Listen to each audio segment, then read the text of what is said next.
Good morning. I'm Harley Schlanger from the LaRouche Organization with your daily video update for January 9th, 2024. Well, yesterday was a very exciting day here in Germany as thousands of tractors rolled through the cities, the major cities in all 16 states.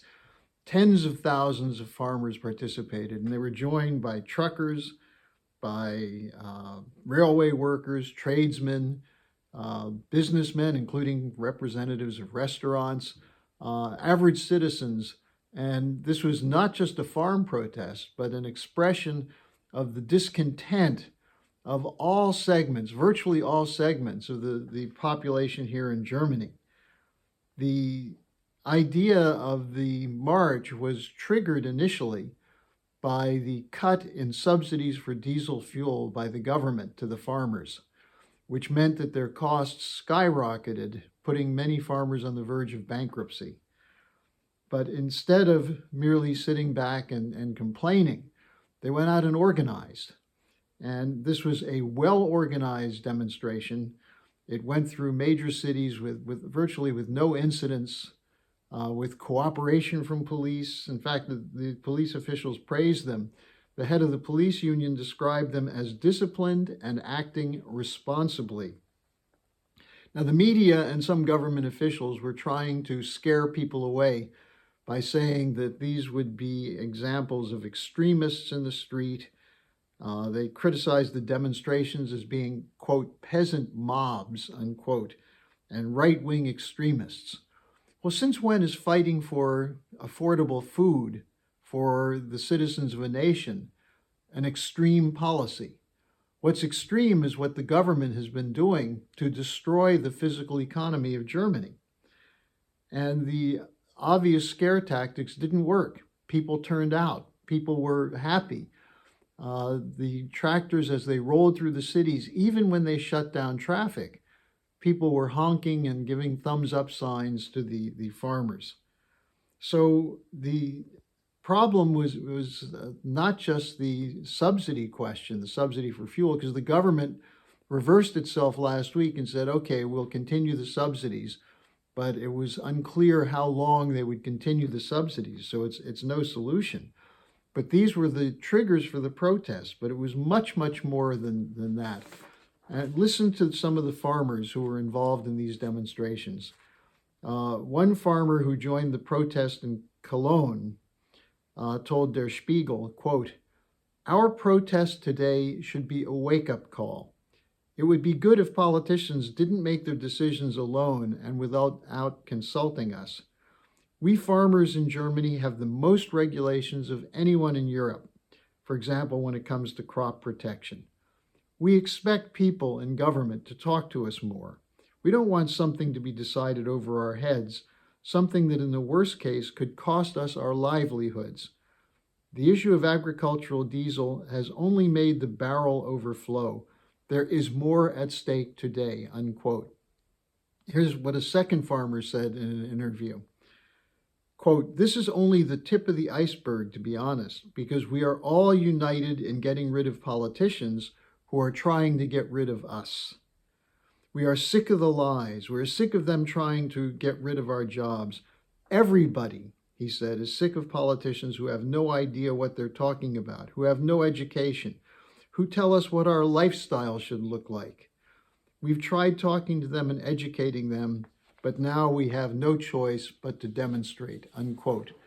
I think those two quotes sum up the attitude of many of the people who were involved in these demonstrations. Now, look at what they're reacting to. Look what's been done to Germany in the recent period by its supposed ally, the United States, by its supposed partners in NATO and the European Union, and by its own coalition government. The green policy, first of all, which imposes regulations on farmers which make it impossible to produce crops at affordable prices. They're reducing the amount of farmland in production. They're opposing certain use of fertilizers and insecticides, so they're reducing the productivity of the farm sector. Then you have also with the green policy, the shutdown of nuclear power. As a result of the Ukraine war, you have sanctions on Russian oil and gas, which means there's no longer access to cheap energy in Germany. Then add to that the blowing up of the Nord Stream pipelines, which had been constructed by Russia and Germany, which was intended to deliver a virtually endless supply of cheap and affordable and reliable oil and gas. Remember, in September 2022, Biden, in the presence of Chancellor Scholz, promised that the U.S. would not allow the Nord Stream pipeline to be completed. He said, "We will bring an end to it." So all of this is part of the attack on Germany. Now, add to that the degrading of infrastructure. And as one who's lived here now for almost 7 years, I've seen a rapid decline in what used to be the best infrastructure in Europe. The trains don't run on time anymore. The roads are crowded and with potholes everywhere. You have a deindustrialization underway as a result of the cost of energy. Meanwhile, there's a bailout of Eurozone banks, but no money for citizens. And then add to that the billions of euros going to a war in Ukraine, which is not only destroying Ukraine and killing an estimated 500,000 Ukrainians, but has added to the immigration problems for Germany as millions of Ukrainians are settling all over Europe, running away from the war. Then you have the German defense minister calling for much increased spending, including for Ukraine, but also for the German military, to deploy German troops on the border of Russia and Lithuania. For what purpose? To make Germany war ready. Who in their right mind wants Germany to be war ready, given what that meant in the last century? Then you have the support for Netanyahu of funds from the European Union, weapons, which is now making Germany and the United States complicit in genocide. And remember, on Thursday, there'll be a case against Israel for genocide before the International Court of Justice. Now, for those of you who write in and accuse me of ignoring the Hamas attack, this is crap. This is an immoral justification for indiscriminate killing in Gaza. No one on this grouping is defending the Hamas attack on Israeli citizens. But how does dropping bombs on women and children, destroying homes, cutting off water, fuel, and medicine, how does that punish Hamas or bring about peace? So spare me your pious nonsense about the not being fair. You know, it's one thing to carry out an anti-terror campaign. It's another thing to fund the terrorists that you're now attacking, as Netanyahu has funded Hamas in the past. So spare me your indignation and start thinking differently. Now, meanwhile, what's the situation with the German coalition government? The Social Democrats, the Greens, and the Free Democrats are now barely reaching 30% in the polls. Most of the governments in the West have the same problem. They're not supported by the population because the governments are not acting in the interests of the people, but in the interests of private industry, private corporate cartels, especially financial cartels. One German farmer said, "Putin is not my enemy, my government is." Now, the problem is there's no serious alternatives in the mainstream political parties. What's needed is a change in thinking, a transition away from the post-industrial green policy, away from the incompetent Austrian economics of so-called balanced budgets, the idea of the Greens of net zero carbon. All of these, including the most ridiculous, democracies against authoritarians, when in fact the Western governments are the most authoritarian on the planet.